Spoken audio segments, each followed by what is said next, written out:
Damos inicio a un nuevo podcast junto a la doctora María del Mar Gallegos. Qué gusto tenerle, doctora, aquí en nuestra oficina en la ciudad de Riobamba. El poder conversar con una jurista bastante reconocida a nivel nacional, para nosotros es bastante importante. Estefi. También reitero nuestros sentimientos de gratitud. También es un gusto tenerle aquí con nosotros, doctora María del Mar. No, gracias a ustedes, gracias Cristian, gracias Steffi, a Ergo por la invitación y felicitándoles mucho por esta iniciativa y felicitándoles por creo que ser pioneros en este tipo de actividades y felicitarles también por sus lindas oficinas. Gracias, doctora. Muchísimas gracias, doc. Bueno, quisiéramos empezar este espacio, que usted nos pueda comentar quién es María del Mar Gallegos.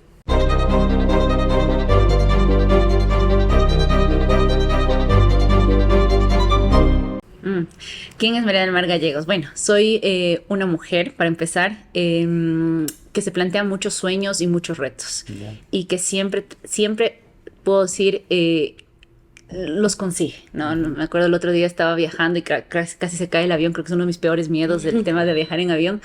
Y tenía una turbulencia terrible, iba a caer y decía...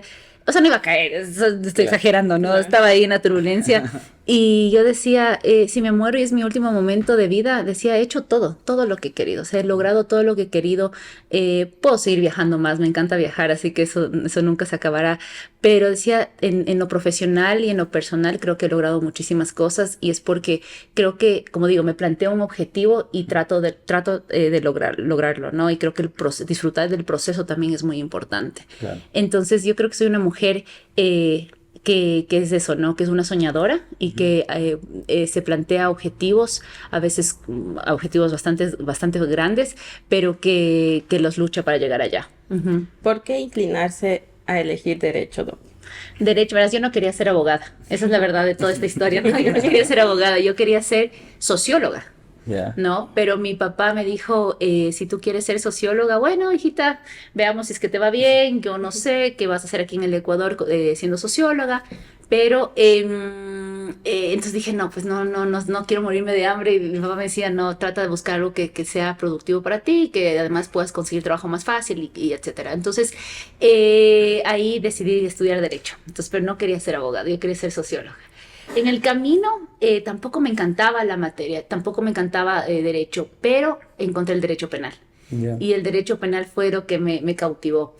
Y finalmente yo entro a trabajar en el Ministerio de Justicia a mis 19 años, 20 años, y conozco casi todas las cárceles del país. Yeah. Y el interactuar con los PPLs, las personas privadas de libertad, el poder conocer sus historias, el poder trabajar en la cárcel, conocer a las mujeres presas también, me despertó algo, ¿no? Me despertó un chip.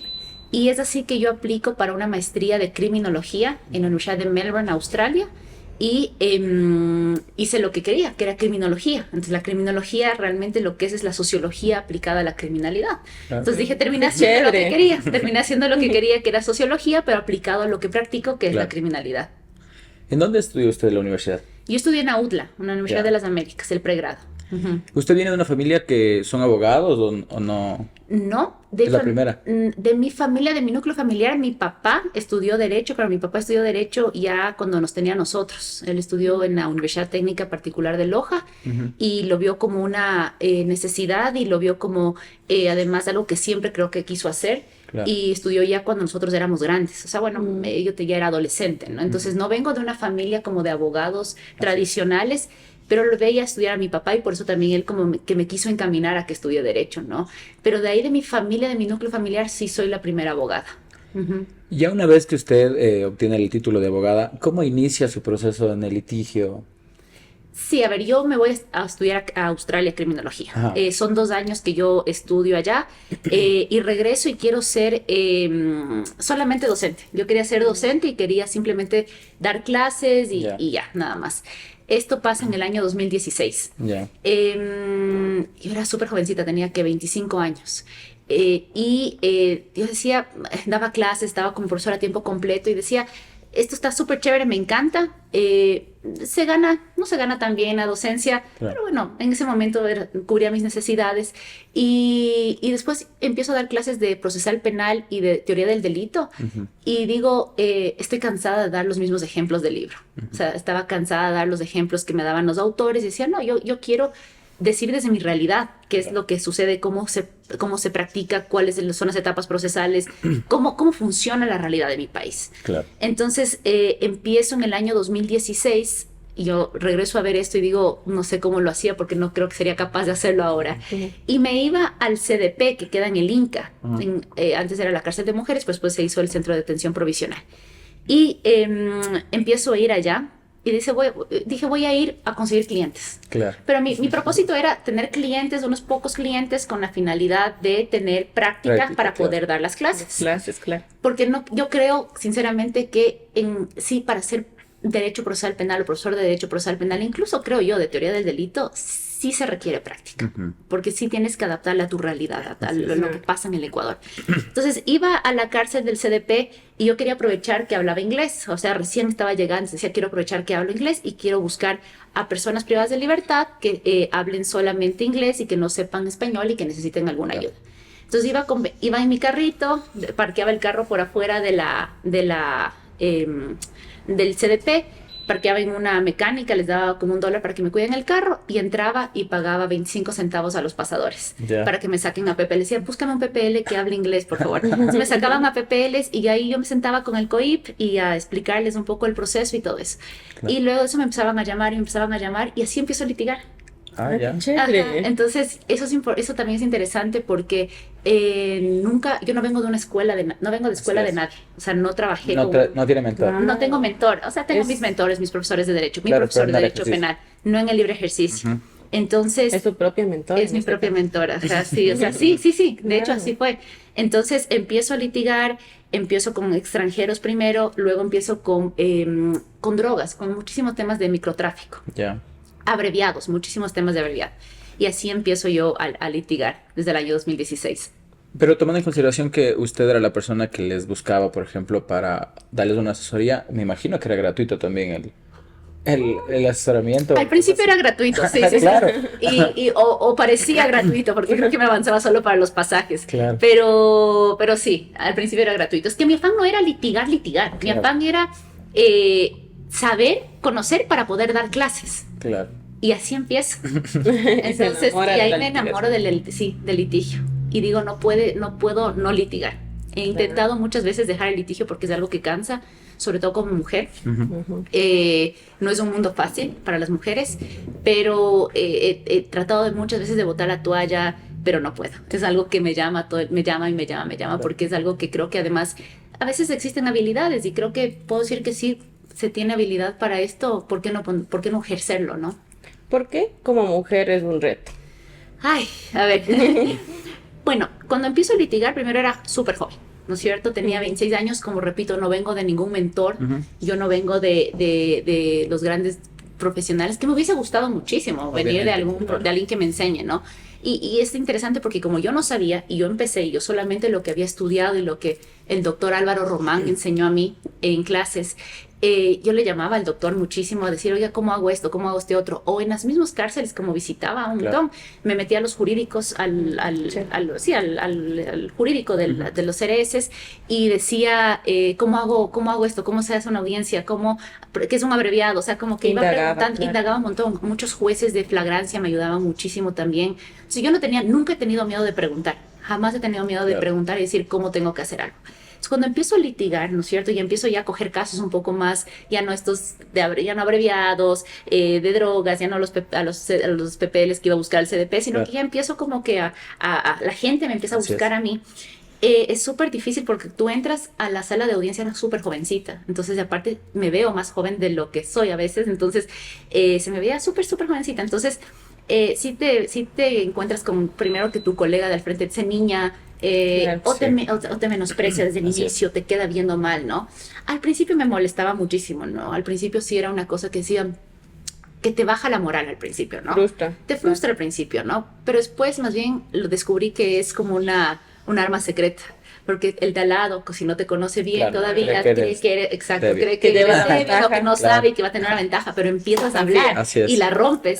Y entonces les desubicas en su ego también de hombres, ¿no? Y sin aquí... No. Es que es verdad, y no solo con mujeres. Por ejemplo, bueno, yo también vengo ejerciendo la profesión no mucho tiempo, bueno, 7 años. Ahí vamos. Pero Pero en ese tiempo, por ejemplo, todavía hay los abogados, sobre todo en Riobamba, ¿no? Yo veo que tal vez debe ser porque la población es más pequeña. Más. Sigue habiendo el tema del ego de solo porque yo tengo edad, creo que sé. Las Entonces, ganas. y un ejemplo en la audiencia, como usted manifiesta, es mi hijo.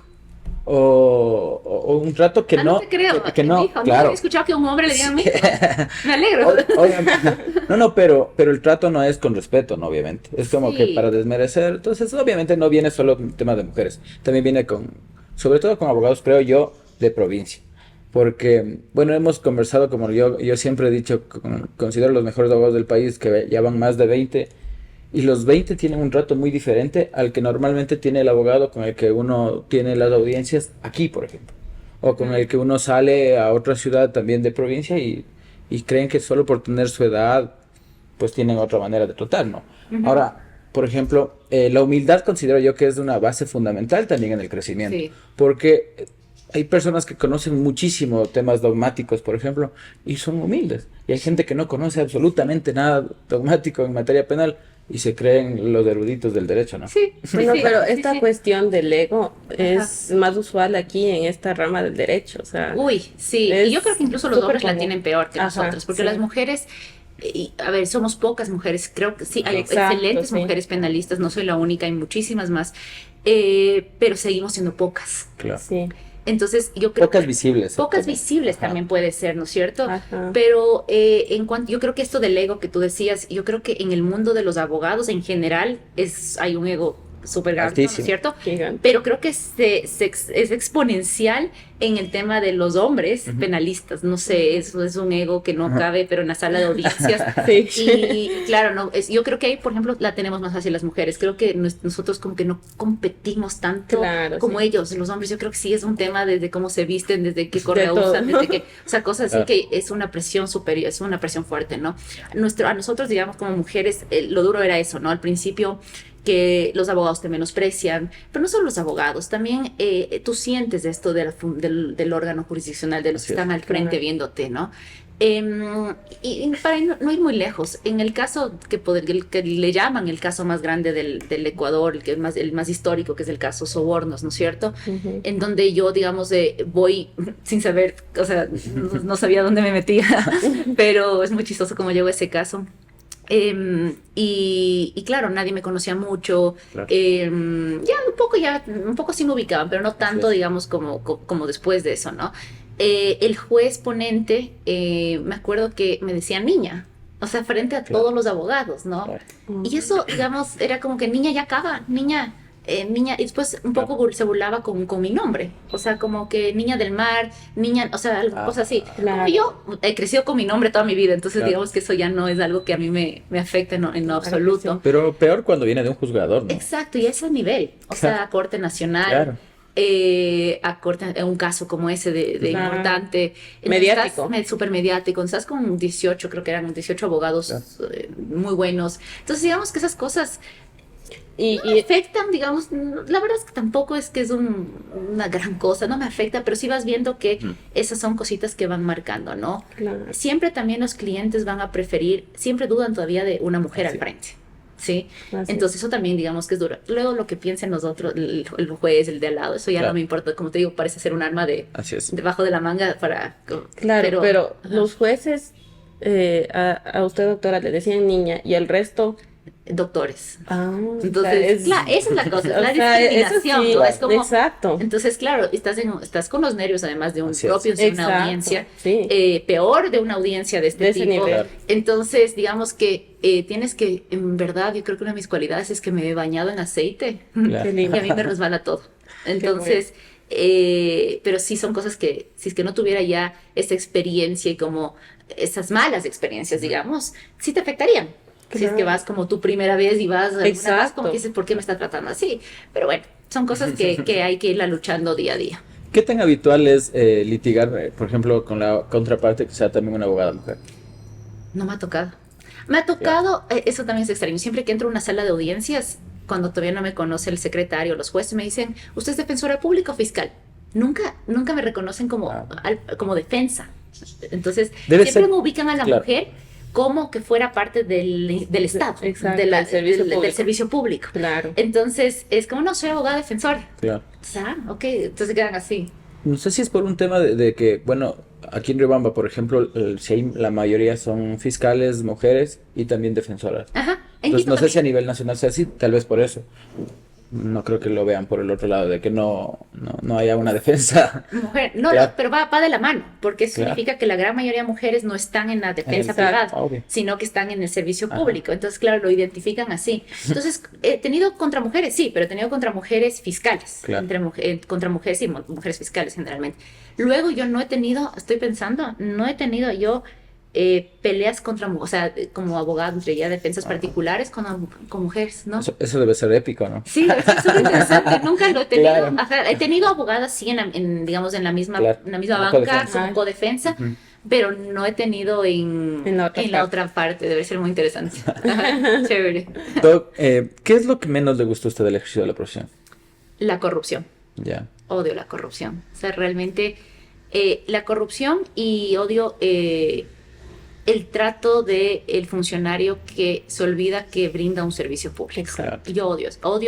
Odio tener que llegar a la función pública y utilizar el famoso no sea malito, ayúdeme. Ujú. Como mujer también a veces el tener que estar sonriendo y Ujú. todo el tiempo como esa risa de ay, por favor, Claro. no sea malito, eso odio. Obvio. Es como algo, digamos, chiquito, pero que es feo, Molesta. ¿no? Exacto. Y el tema corrupción, porque yo creo que uno se prepara muchísimo. Académicamente me he venido preparando, profesionalmente me he venido preparando. Mis horarios son súper extendidos de trabajo, porque también creo que ahí hay una diferencia. Creo que a las mujeres la vara es más dura, ¿no? Y Está tenemos más que alta. es más alta, ¿no? Ujú. Tenemos que esforzarnos el doble o el triple que un hombre, creo yo. Así es. Claro que sí. Entonces, para llegar a tener los mismos posicionamientos que un hombre.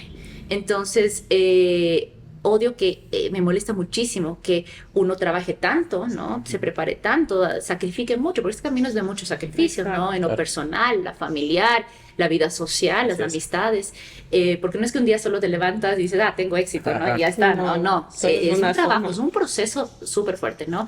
Y que estos procesos súper, que son fuertes y que hay que valorarlos muchísimo por todo lo que implican, lo que molesta es que otras personas se salten todos esos procesos Así es. y Claro. que ganen casos, ¿no? Por Ujú. el tema corrupción.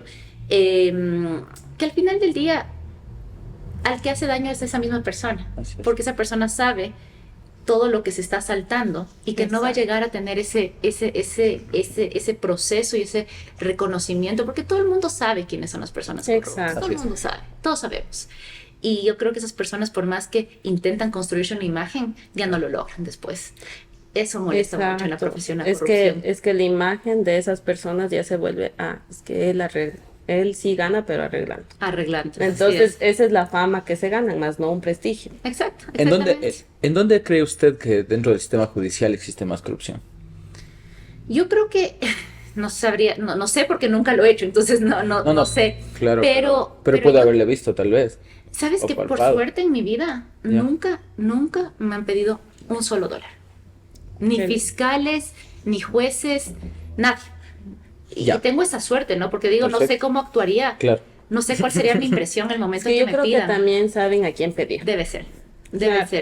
Pero dentro de sus casos, por ejemplo, ¿Dónde creo que hay más donde corrupción? usted se preparó y sabía que debía salir favorable y le cambiaron totalmente.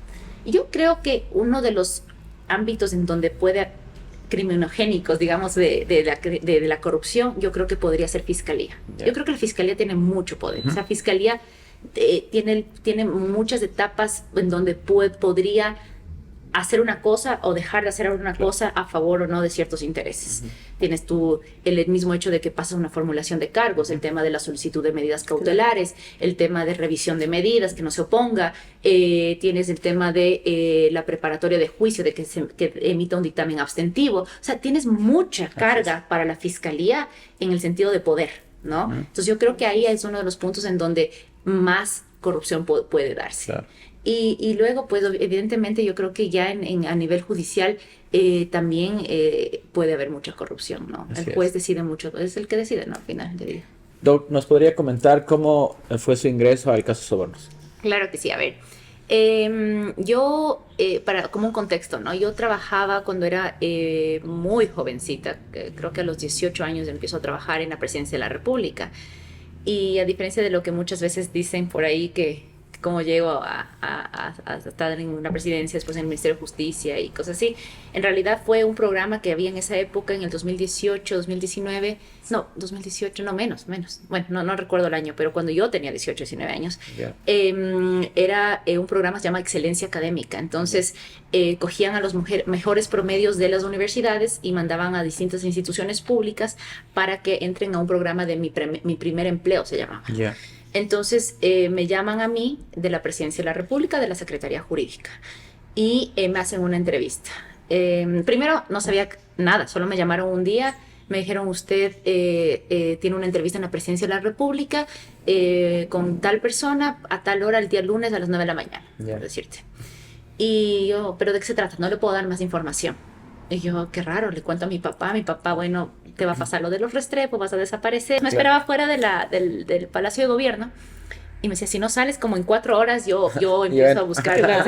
Estaba preocupada. Centro, tengo la entrevista normal de trabajo, y una de las preguntas que me hicieron fue, ¿usted sabe coger buses? Y yo le decía, claro, si este bus, otro bus, porque era estudiante, entonces no sabía coger buses.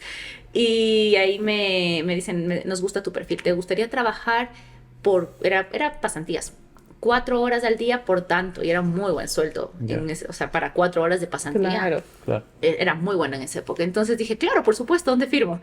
Entonces ahí empecé a trabajar en la Secretaría Jurídica, en donde conocí al doctor Alexis Mera. Y si bien yo no trabajaba directamente con él, sino trabajaba con sus asesores, había reuniones en las que yo también estaba presente, ¿no? Claro. Entonces como que me ubicaba y como que ya sabía. Además la Secretaría Jurídica no era muy grande, era pequeña. Entonces ya pues ahí me conoció el doctor Alexis Mera. Y luego de eso yo le nombran, el presidente de ese entonces, Rafael Correa, nombra a una ministra de Justicia. Esta ministra de Justicia le lleva a quien yo trabajaba directamente en la Secretaría Jurídica. Entonces él me dice, ¿quiere quedarse acá y terminar su pasantía, que eran como 6 meses, o quiere irse conmigo al Ministerio de Justicia? Y ahí tomó la decisión, creo que sabia, de irme con él ya a ocupar un puesto público como analista.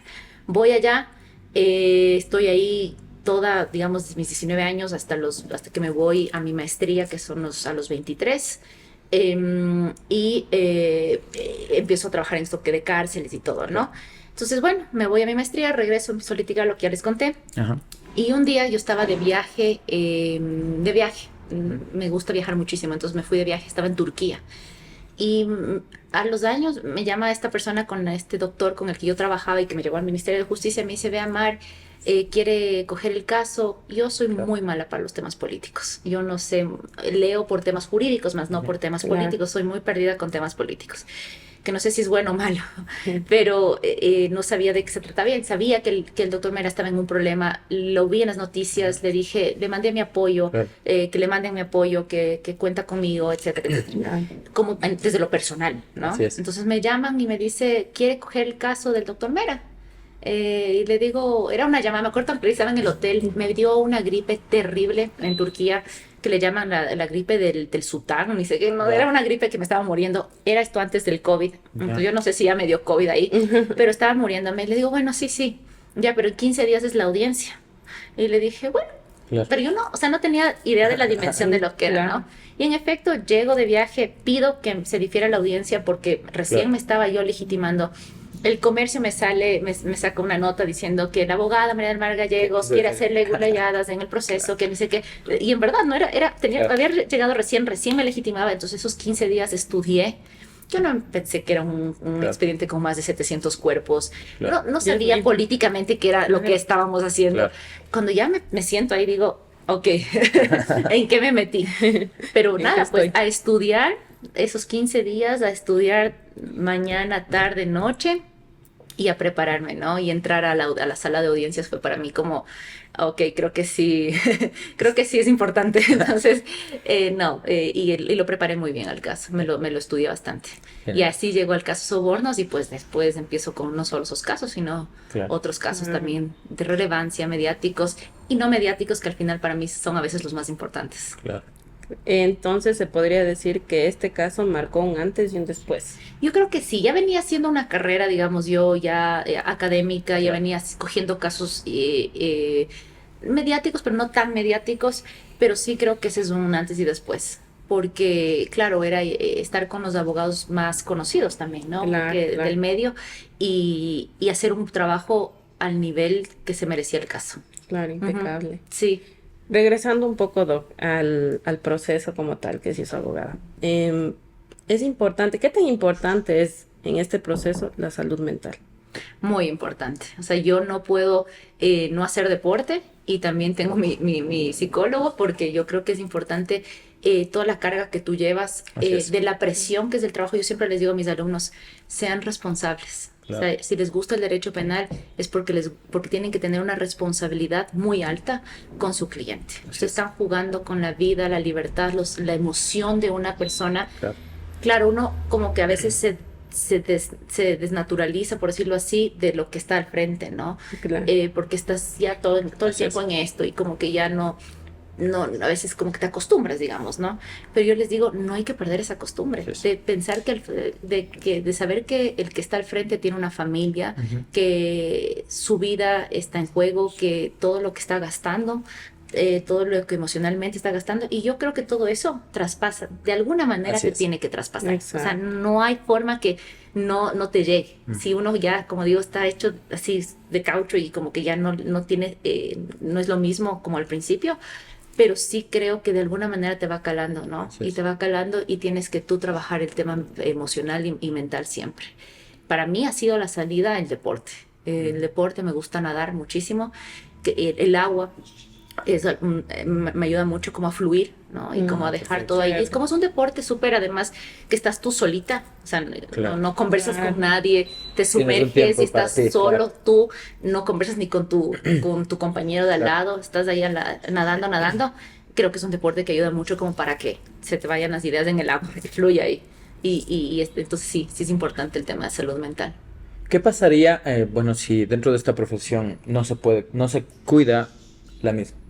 ¿En qué puede devenir, por ejemplo, en el tema del abogado? El tema de salud mental. Ajá. Yo creo que muchísimo, porque tienes que tener un alto nivel de concentración, Claro. ¿no? Claro que sí. Y todos tenemos un mal día, por ejemplo, todos Así podemos es. tener un mal día y tú te das cuenta cómo eso refleja en tu labor diaria. Claro. Entonces yo creo que hay que aprender y creo que en eso tengo esa habilidad de dejar el problema a un lado, es como un casillero al lado y cualquier problema que yo tenga a nivel personal, familiar, lo que sea, lo dejo a un lado y a mí, cuando estoy en mi trabajo es del 100% o más del 100%. Porque si no, tú vas a afectar, vas a llevar Claro. eso a tu trabajo, Así es. lo vas a transmitir a tus colaboradores, que a veces ellos son los que Claro. aguantan todo.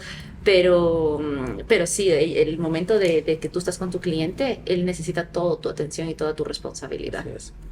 Sí, de este tema conversábamos con el doctor Pedro Gerbes y él decía que el mejor amigo del abogado debe ser el psicólogo. Y bueno, consideramos que hemos conversado con todos y todos tienen eso, ¿no? De que puede afectar a tu salud mental, a temas de estrés, temas de ansiedad, depresión, productos del nivel de estrés que manejas, porque claro, estás con 20 procesos de 20 Claro, personas diferentes, claro. de 20 tipos penales diferentes. Entonces, claro, y aparte el tema familiar, el tema personal, sí tiene que ser bastante importante. Estamos pensando en un proyecto también al respecto para poder tratar de solventar o de ayudar a los abogados a nivel nacional en el tema de la salud mental. Porque si bien es cierto, bueno, el cliente no le interesa la salud mental del abogado, pero lo Pero en el complicado... fondo sí, porque Sí. si tu abogado no está bien Claro. salud mental, Pero peor sería que ni al mismo abogado le importe su salud mental, ¿no? Sí. Ahí vendría en una complicación bastante fuerte. sí, es indispensable. O sea, imagínate lo que es tener la presión. Además, si es que tengo un pequeño efecto que es trato de ser perfeccionista. Entonces, si es que me gusta saber mi caso, pero a todas las Claro. fojas, imagínate lo que es tener Sí. cuántos casos a la misma vez Claro. y tratar de saber todos los casos. ¿Cómo realiza, por ejemplo, usted su preparación de los procesos? A ver, yo levanto un índice del proceso. Ya, O claro. sea, mi equipo me ayuda a levantar un índice del proceso para ya conocer todas las fojas. Lo más relevante. De hecho, no, yo trato de levantar todo. Ya, Y luego señalo lo más relevante. perfecto. Ajá. Y de eso yo tengo siempre un cuadernito para cada caso. Entonces, de cada caso voy estudiando, voy sacando lo más importante, old school, en cuaderno, hoja, lápiz, y espero, en la computadora soy malísimo para el tema tecnológico. Debería haber un iPad entonces. Ay, sí, eso me dicen que el iPad, Claro. bueno, pero no sé cómo, o sea... Es excelente, Sí. claro. Sí, No. tiene un lapicito y todo eso. Sí, soy malísima. Es el cuaderno y el esfero. Y resaltadores, eso sí. Los resaltadores son básicos. Sí. Entonces ahí resalto lo que es más importante, o sea, voy leyendo cuerpo por cuerpo y resalto lo más importante, digamos, ya en mi cuaderno, ¿no? Claro. Me gusta mucho a mí ir a todas las diligencias. Ujú. Yo sé que algunos abogados dirán que eso que no es muy eficiente, pero a mí me gusta porque como tengo este alto sentido soy muy disciplinada, Claro. soy súper disciplinada. Y tengo como que el nivel de hacer de tener que hacer las cosas muy alto, ¿no? Entonces me gusta hacer a mí misma las cosas, entonces trato de ir a todas las diligencias. Sin embargo, ya hay momentos en que no se puede, se me cruzan audiencias, se me cruzan versiones, también las clases, ¿no? Yo doy Así es. clases en 3 universidades ahorita, entonces dar las clases también se me complica, y a mí me gusta ser muy responsable, trato de no faltar a clases.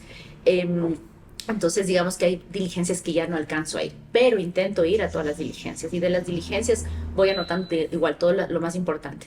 Cosa que cuando yo llego a una audiencia, ya sé qué es lo que dijo la persona. Entonces, cuando reviso su versión, porque armo carpetas además por la prueba que va a practicar la fiscalía, la prueba que va a practicar acusación particular y la prueba que yo voy a practicar. Entonces me gusta armar carpetas por cada uno, por más que se repitan, me gusta armar por cada uno. Entonces yo sé que no es muy amigable con el medio ambiente, pero eso es lo que hago yo, tener todas las pruebas. Entonces cuando yo ya reviso antes de audiencia, ya me acuerdo porque estuve presente. Entonces, por eso me gusta ir mucho. Claro. Porque también me ayuda como a leer el expediente, Así es. como a saber que está en mi expediente. Entonces yo siempre doy ese consejo a mis alumnos, es súper necesario que ustedes conozcan su caso. O sea, no es, si bien ya vas adquiriendo ciertas habilidades en la práctica y en el litigio, Claro. yo creo que una de las cosas que les he dicho yo es nunca pierdan esa responsabilidad de leer su expediente y de conocer su caso a totalidad. Claro. Ajá, porque no te vas a ir a arriesgar a hacer preguntas en un contrainterrogatorio sin saber la respuesta, ¿no? Ajá. Exacto. Y eso es súper importante. ¿Hay algún proceso, por ejemplo, que haya marcado su profesión, pero en el tema emocional, por ejemplo, por algún delito o por algún cliente? Sí, yo creo que hay uno que es súper importante para mí, que de hecho fue antes del caso Sobornos, que para mí marcó, digamos, que este es el camino que yo quiero seguir, en el que estar siempre. Tal vez no siempre en el litigio, a veces he cambiado un poco, estuve en la Corte Constitucional como asesora casi un año, ahora estoy participando para jueza de la Corte Nacional. Ah, perfecto. Pero son como momentos, yo no lo veo como un tema de que quiero hacer carrera pública, sino que solo son momentos en los que yo quiero contribuir a mi país, pero también aprender, ¿no? Entonces, uno de los casos, regresando a tu pregunta, de los que me marcó mucho mi vida profesional, es un caso de una niña que también se hizo mediático, no tan mediático porque no era público, no era político, entonces no tienen esa publicidad los casos que no son políticos, pero sí por el nivel de lo que sucedió fue algo mediático. Una niña, una chica, Steffi, que estuvo en Cayambe y estaba haciendo sus prácticas de gestión de riesgo, esto que cuando tú te gradúas de sexto curso que hacemos nosotros, había reforestación, alfabetización y cosas así. Ella hizo gestión de riesgo, que era como aprender a escalar, a hacer cuestiones que ayuden a situaciones de riesgo, ¿no? Entonces ella tuvo un tema de ya el último día de clases le decían reptar por debajo de unos vehículos. Entre esos vehículos, mientras reptaba, también tenía que reptar por debajo de la motobomba. ¿Ya? Mientras esta estaba prendida. Y mientras reptaban, les lanzaban con la manguera agua a presión y era como un suelo como de ripio, entonces se levantaban las piedritas. Ella va reptando, ella no quería hacerlo, no quería hacerlo y le obligaron. Le dijeron, si tú no haces, no te pasamos la nota. Entonces ella va reptando por el primer carro, todo bien, pero cuando pasa por la motobomba, no salía. Y entonces las amiguitas se dan cuenta que había un chorro de sangre gigante alrededor y ahí fue como que se dieron cuenta Que algo sucedió. Algo sucedía, fueron los bomberos, le cortaron una oreja. Bueno, la cuestión es que ella se queda sin cuero cabelludo. Ya. Se queda el cuero cabelludo colgando en la motobomba. Le llevan a ese rato al hospital de Cayambe. No era hospital, de hecho, al centro de atención médico de Cayambe. Le traen aquí, le llevan a Quito. Y era imposible. Le llevan a Estados Unidos a ver si es que podían hacerle, Claro. volverle a poner su cuero cabelludo, porque no es el pelo, ¿no? Es el Claro. cuero El cuero cabelludo. cabelludo. Entonces ella pierde su parte auditiva casi al 100%, va perdiendo la vista del un ojito porque el tema es que como se levantó esto, no puede parpadear. Ah, Entonces el parpadear te da el tema de, Claro. de lubricar la Hidratar, boca, claro. hidratar el ojo, entonces no puede hacerlo, entonces va perdiendo la visión también. Ella tiene que tener pelucas naturales al 100%, pero esto le limitó a estudiar, salir al sol, estar en el frío, o sea, realmente después tuvo problemas psicológicos, tuvo convulsiones, un montón de cosas, ¿no? Y ese creo que es para mí un caso que Claro. marcó, llegué no a primera instancia con ella porque tenía otro abogado, me contrata en segunda instancia y logré, ¿cómo es un delito? Fue un delito culposo, entonces la pena no fue muy alta para los bomberos. Pero sí logré que en La reparación apelación la reparación integral sea distinta. Hice un cálculo que aquí en el país no se sabe calcular bien el tema de reparación integral, pero yo hice un cálculo de su proyección de vida y Ya. hacía con el sueldo básico unificado de lo que ganaba lo que en ese momento era y cuánto ganaría durante su vida, porque ella no puede trabajar normalmente. Claro. Entonces, y también hice una proyección de cuánto sería el sueldo básico unificado con sus incrementos anuales. Entonces hice ese ejercicio, los dos ejercicios le planteé al tribunal de la Corte Provincial y si bien no adoptaron en su totalidad ninguno de los dos, sí aumentaron su reparación integral. Entonces como que ese fue el caso que yo dije, tú en realidad estás aquí porque cambias la vida de mucha gente. claro. Y para ti es un cliente, pero para ellos, para los clientes, tú eres su abogado, Ujú. su abogada. Entonces, eso para mí fue un caso que marca como mi, Claro. digo, esto quiero hacer. Bueno, en este caso defendiendo a la víctima, ¿no? Claro. Pero ahora viéndole desde el otro lado, ¿alguna vez usted cuando ha defendido a un procesado que sabía que era culpable, Ujú. obtuvo alguna sentencia ratificadora de inocencia o no? Bueno, a ver, ahorita estoy en un proceso en el que estoy en una situación parecida. Es interesante cómo uno se desprende tanto de lo que realmente es y uno dice, voy a hacer mi mejor trabajo. Claro. Entonces, es hacer un buen alegato, hacer un buen contrainterrogatorio. Y cómo sí puedes tú cambiar. Ujú. Es impresionante cómo Claro. tú puedes cambiar la realidad procesal. Así es. Y digo, no, lo que nunca voy a hacer es mentir. O sea, en el sentido de, oye, hagamos esto, falsifiquemos Claro. esto, cambiemos Claro. esto. O sea, yo voy a ir a trabajar con lo que tengo. Claro. Y con eso que Sí, tengo. procesalmente se puede lograr, claro. Y tú te das cuenta que con un buen trabajo Así es. sí se puede lograr. Pero sí lo ha hecho. ¿Sí? Claro que sí. Por eso soy una buena abogada. Parece que estoy Perfecto. Sí. Doc, quisiera que nos comente cómo fue su proceso para postular para la Corte Nacional, cómo fue la decisión. Bueno, se abrió el concurso y como siempre dejé al último y dije, bueno, voy a participar. Pero dije así como, bueno, no es algo que, no es mi aspiración única en la vida, como algunos colegas tal vez lo tengan, pero sí es un reto personal. Sobre todo un reto porque yo quería saber cómo estaba mi carpeta, Claro. qué tantos méritos tengo. Soy súper competitiva, entonces Claro. quería saber qué tal me van las pruebas teóricas, qué tal estoy de mi conocimiento. Y eso, ¿no? Ha sido un poco decepcionante en el camino porque yo soy penalista 100%. O sea, yo no te hago nada más que no sea penal. He ido, obviamente el derecho penal, lo bonito del derecho penal es que no, si bien sabes dogmática penal y de procesal penal, aprendes de muchísimas otras cosas, ¿no? Por ejemplo, yo que sé, en el caso de las pruebas COVID me tocó aprender de biología para entender qué Claro. eran las PCRs. No sé, en temas de peculado me toca aprender de contratación Ajá. pública, de no sé si es la compra de unas turbinas, me toca aprender de turbinas, de motores. O sea, Claro. es muy bonito el derecho penal porque te enseña, te va llenando de muchísimo otro aprendizaje que es fuera del derecho Claro. penal. Entonces, quería como un poco saber cómo estoy, o sea, cómo medirme, ¿no? Y saber cómo están mis conocimientos. Entonces, básicamente fue eso, fue un reto de saber cómo estoy. Lo hablé en casa, dijimos, bueno, intentemos, veamos cómo te va. Y ha ido bastante bien. Por el momento tengo una buena carpeta. Participé el último día, fue como dije, bueno, voy a hacer. Claro. Le puse a mis colaboradores a me saquen los papeles y todo.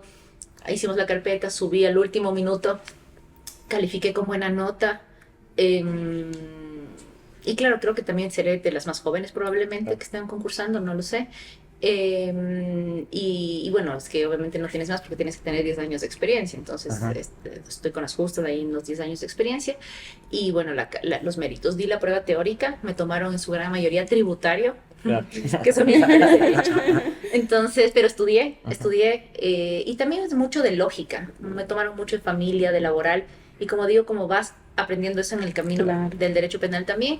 Me fue bastante bien, creo que estoy en un promedio de muchos participantes, veamos qué pasa con la siguiente etapa, pero lo que sí es que yo solamente iría a la sala penal, o sea, no, si es que me gano, no, si es que me va bien, solo la sala penal. No se sabe cuántas vacantes hay para la sala penal, cuánto para la sala tributaria, no se sabe, no se sabe. Claro. Claro. Pero si es que yo decido y acepto y gano primero si es que gano y luego acepto, es solamente para la sala penal. Yo no, o sea, como digo, no estoy ahí por ser jueza nacional Claro. per se, sino es chévere ser jueza nacional, pero para lo que yo he aprendido y para lo que yo me he preparado.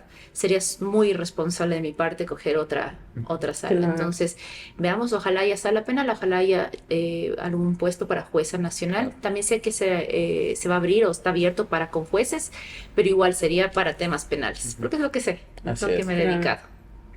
Doc, ¿de qué cree usted que dependa, por ejemplo, el fracaso de un abogado? Yo creo que el de no ser humilde, como tú decías al principio, ¿sabes? El de no ser humilde, de que siempre se puede aprender más. O sea, Claro. sí, puede ser muy bueno o buena y creer que sabes todo. Yo creo que eso es falso. Creo que el tener humildad y saber que siempre puedes aprender algo nuevo, ¿no? Creo que el mentir a tu cliente también. Así es. Yo creo que si tú le ofreces a tu cliente cosas que no puedes, cumplir, sería, yo creo que es un fracaso, porque tú vas quedando mal, Claro. ¿cómo te sientes tú también? No creen en tu palabra, de ahí también vienen los actos de corrupción, ¿no? Así es, Porque totalmente. como tengo que cumplir con lo que dije, mejor Como sea. como sea, exacto, Ujú. como sea. Yo creo que son de los fracasos que uno como abogado tiene. ¿Alguna recomendación para los estudiantes de Derecho? Sobre todo a las alumnas de derecho, ¿sabes? Yo no soy muy feminista como a veces piensan que soy. De hecho, soy muy de los dos géneros, Claro. de la igualdad de los dos géneros, pero sí a las alumnas, porque me he dado cuenta que muchas alumnas me ven y dicen, yo quiero ser así. Ujú. Ujú. Y me lo han dicho, y a veces gente que ni siquiera han sido mis alumnas, sino alumnos de otras universidades me dicen, yo hubiese querido ser su alumna, hubiese querido trabajar con usted y cosas así. Y veo que eso inspira mucho a las chicas. Claro. Porque es esto, o sea, piensan que el penal siempre ha sido diseñado para un mundo de hombres, Ujú. que solo los hombres pueden tener éxito en el campo penal. Y cuando me ven, yo siento que dicen, no, sí se puede y además es posible, o sea, es como Claro. alcanzable. Entonces, mi recomendación sería, todo lo que ustedes se propongan lo pueden cumplir, de verdad, con mucho trabajo, con mucha disciplina, con mucha perseverancia, se puede, sí se Claro. puede. Y es eso, prepararse, nunca dejar de estudiar, nunca dejar de... Ningún caso es más importante que el otro, Claro. todos son igual de importantes, todos merecen tu tiempo, y que sí pueden, que sí pueden. Yo veo cada vez más mujeres en el campo y en el derecho en general, en el derecho penal también veo, y digo, qué bueno, o sea, me alegra Claro. muchísimo, porque ya no voy a ser de las pocas en sala de audiencias, porque eso me pasa mucho, ¿no? A veces soy la única, sigo siendo la única Claro. mujer. Como digo, no soy la única, hay muchas otras mujeres muy buenas también, pero suele ser que estoy ahí sola con hombres. Claro. Y cuando veo a otra mujer, digo, qué chévere, o sea, sí, Claro. sí se va abriendo el espacio.